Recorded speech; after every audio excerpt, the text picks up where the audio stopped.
부동산 하락장에서 살아남는 방법. 하락기에 무주택자는 이렇게 해라. 사이클을 이기는 부동산 투자법.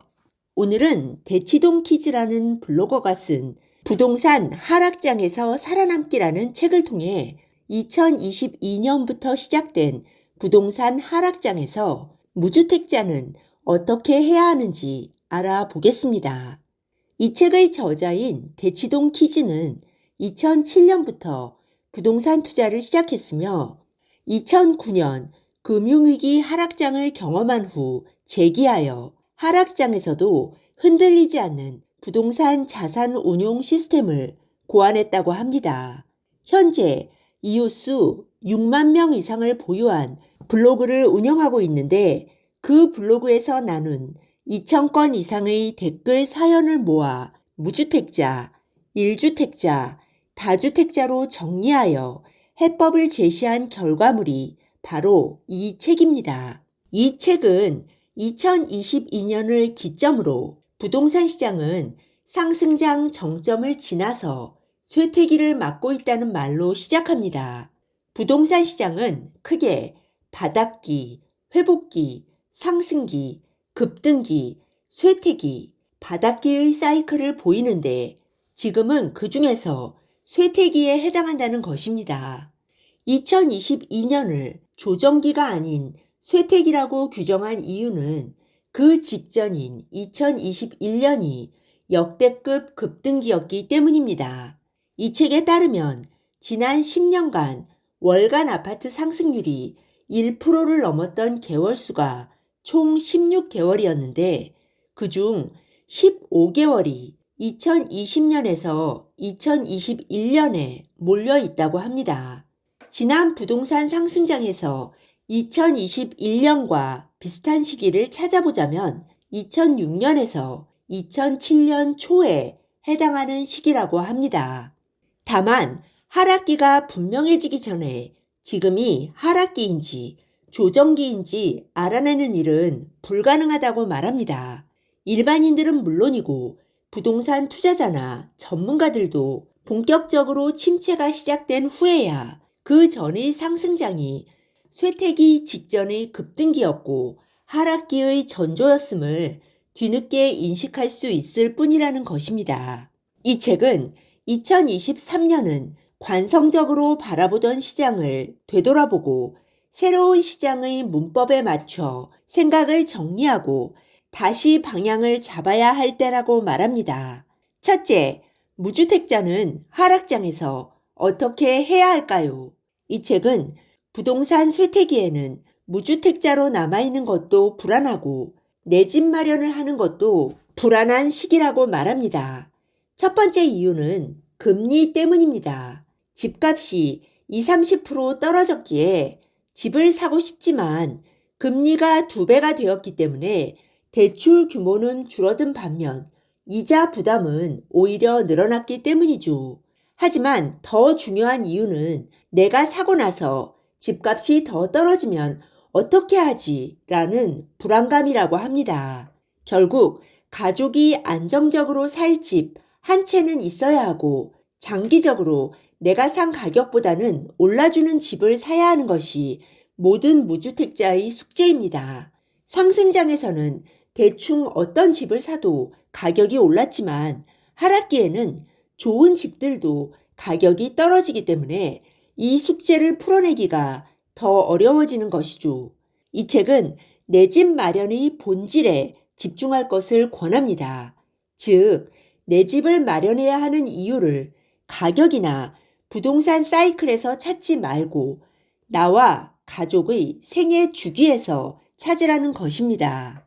아이들이 학교에 들어갈 때가 되면 사람들은 더 이상 이사할 필요 없이 오래 살 수 있는 집, 교육 환경이 괜찮고 출퇴근이 비교적 편한 지역에 집을 사고 싶어 합니다. 이것이 바로 생애 주기상의 내 집 마련 이유인 것이죠. 이 책의 저자인 대치동 키즈도 2007년에 첫 집을 샀는데 그 이후에 가격이 계속 떨어졌다고 합니다. 대출 금리가 올라서 내야 할 이자 부담에 불안하기는 했지만 언젠가 들어가 살 집이라는 생각으로 하락기를 버텼고 결국 산 가격보다 더 오른 가격으로 첫 집을 팔고 2014년에 상급지로 갈아타기를 했다고 합니다. 갈아타기를 하는 시점에도 집값은 앞으로 계속 떨어질 것이라는 하락론이 팽배했지만 아이들 학업에 맞춰 상급지로 이동해야 한다는 목적이 확실했기 때문에 불안감을 이겨내고 상급지로 이동할 수 있었고 나와 가족이 거주해야 하니 하락론에 흔들리지 않고 버틸 수 있었다고 합니다.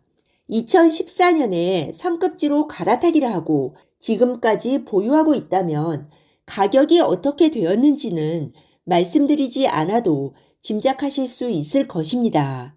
결국 이 책은 무주택자는 생애 주기의 필요에 맞춰 내 집을 마련하고 아이들 학령기에 맞춰 상급지로 이동하다 보면 사이클에 관계없이 무조건 이익을 볼 수 있다는 단순한 진리를 다시 한번 강조하고 있는 셈입니다. 사실 사이클을 이기는 투자는 특별한 것이 아니라 많은 실거주자가 경험한 지극히 단순한 사실입니다.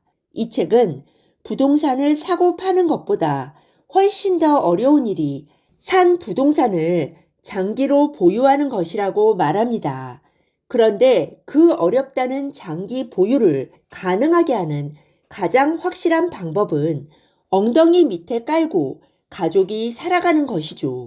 그 집에서 아이들을 학교 보내다 보면 10년은 그냥 지나갑니다. 그 사이 하락장도 지나가고 어느새 상승장을 맞이하게 된다는 것입니다.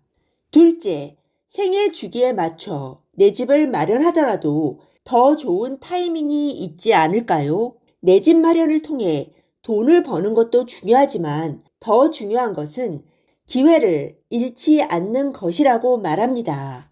깔고 앉아 사는 집이 올라도 내 집만 오르는 것이 아니라 다른 집도 다 오르기 때문에 딱히 돈을 벌었다고 하기 어렵습니다. 하지만 우물쭈물하면서 전세로 사는 동안 상승기가 찾아오면 벼락거지가 돼버린 참담함을 느끼게 되고 평균적인 자산 증식 기회에서조차 멀어지게 됩니다. 결국 자본주의 사회에서 내 집 마련은 공격적인 창보다는 수비적인 방패에 가깝다는 것입니다. 셋째, 그래도 리스크를 줄이려면 어떻게 해야 할까요?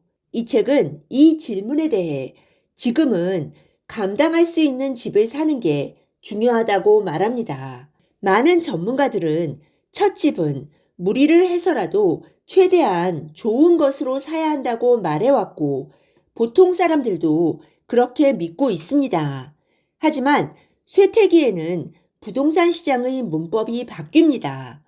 DSR 강화로 빌릴 수 있는 돈에 한계가 있는 데다가 대출 금리가 2배가 되었기 때문에 무조건 영끌해서 집을 살 수만은 없기 때문입니다. 이 책은 그동안 상승장에 올라타지 못한 것을 한 번에 만회하고 싶은 마음은 충분히 이해하지만 지금은 모험을 할 때가 아니라고 말합니다. 한 번에 내 집을 완성하겠다는 생각을 버리고 지금은 감당할 수 있는 집을 사서 살면서 버티다가 다음 상승장이 오면 그것을 미천 삼아 승부를 걸겠다는 생각이 필요하다고 강조합니다. 네, 오늘 들려드린 내용이 도움이 되셨다면 구독 버튼, 좋아요 버튼 꾹 눌러주세요. 그리고 알람 버튼도 꾹 눌러주세요. 지식퀸의 새 영상이 올라오면 제일 먼저 받아보실 수 있습니다. 감사합니다. 다음에 또 만나요.